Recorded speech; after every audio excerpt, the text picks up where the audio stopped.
Hello everybody, how are you doing today? I have got a really cool turn for you.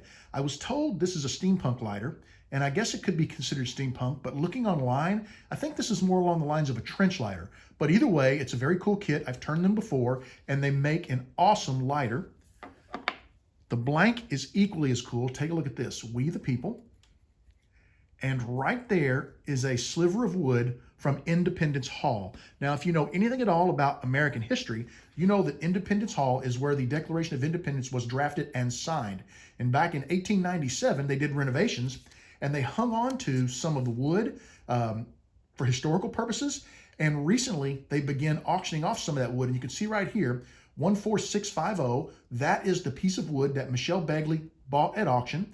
And she has split it into these little slivers and added it into these We the People blanks. And you get a certificate of authenticity that the sliver of wood in your blank came from this documented piece of cedar from Independence Hall. Tell me that's not cool. A little info about Michelle and her company.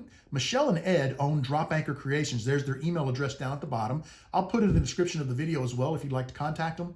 Their web address is www.dropanchorcreations.com. That will also be in the description of this video.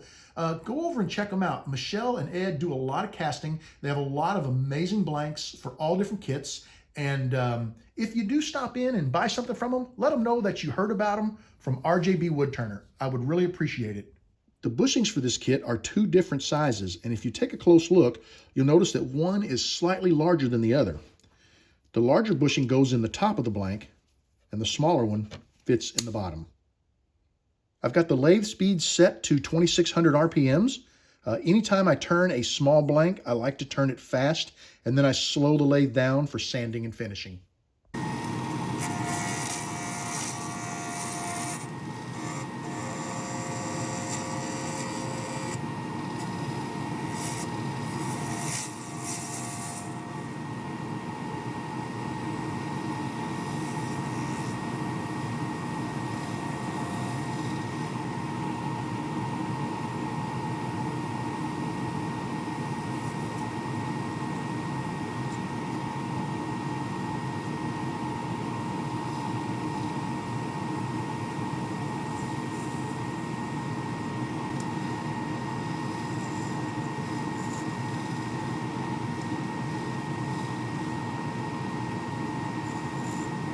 The blank is turned roughly to shape, and I can get a little better look at that cedar sliver.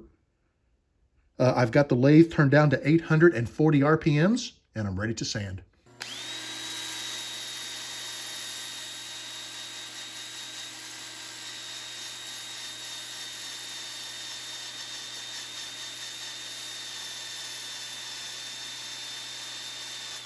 With the lathe still at 840 RPMs, it's time to wet sand with micro mesh.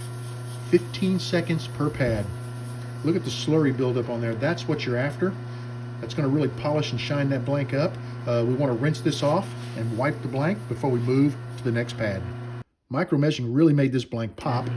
I'm going to finish it off with some Renaissance wax, and then we'll run it across the buffing wheels, and it should look pretty amazing. I'm still turning at 840 RPMs.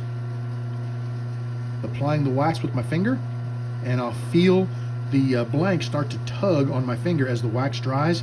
Now I'm going to go ahead and get rid of this excess wax, and with my finger clean, I'm just going to start rubbing back and forth on the blank, working the wax into the blank, and I can feel it starting to give me a little bit of friction, and that's how you know that the wax is drying. Think about your car. When you wax your car, you put the wax on, you let it haze up and dry. That's all we're doing, and then we're going to buff it off. Okay, it's really starting to tug on my finger, so I think we're ready for the buffing wheels. I've bumped the lathe up to about 1250 RPMs because I want to build a little bit of heat on the blank. The bushings that came with the kit are turn between center only, so I grabbed some bushings from a Navigator kit.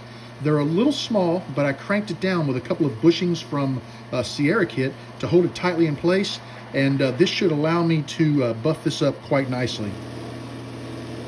This blank turned out really nice. Take a look at that. Isn't that beautiful? Sorry about the glare. What we're going to do is I'm going to go and get the flint installed in the lighter, but I'm not going to install any lighter fluid. And the reason why is I think I'm going to ship this to somebody. And I do not want to put it in the mail with lighter fluid in it because, as you all know, that is illegal, and we're not going to do that. Plus, lighter fluid is cheap. I think I paid like $2 for a bottle of lighter fluid at the big box store, so it's not like it's going to be super expensive to do that. Drop this flint right in. Whoops. It's hard to do. My hands are frozen today, so I'm having trouble gripping really small items. Okay, we'll drop that back in there. You want to be careful with the spring. There's a little plunger on the end of it that presses against the flint, and you want to make sure that you don't drop that when you take the spring out. Okay, there's that. Now just let me crank her down a little bit.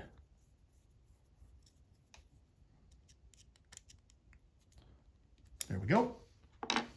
Now, the last time I assembled one of these, I put epoxy on the tube and then I slid the blank on because I was worried about it moving. Michelle told me that that's generally not the way that you do it. So what I'm going to do is, let me move my light forward for you, is I'm going to assemble this one the way she told me to do it. And let's see how it goes. All right, we the people, I'm going to make the line go right down the back of the blank.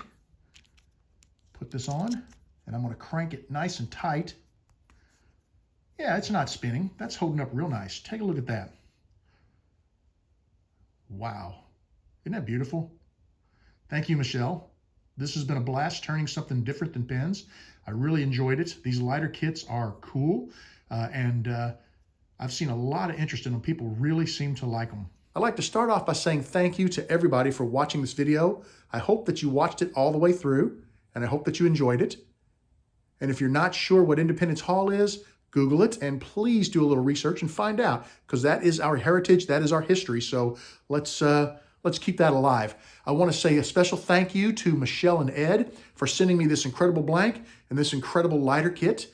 Thank you both. I do appreciate it. All of their contact info will be in the description below. And like I said before, if you go to their site and you purchase something, or even if you just go to their site and look around, let them know you heard about them from RJB Woodturner, and you came there because I recommended them. They are wonderful people, and their casting is second to none.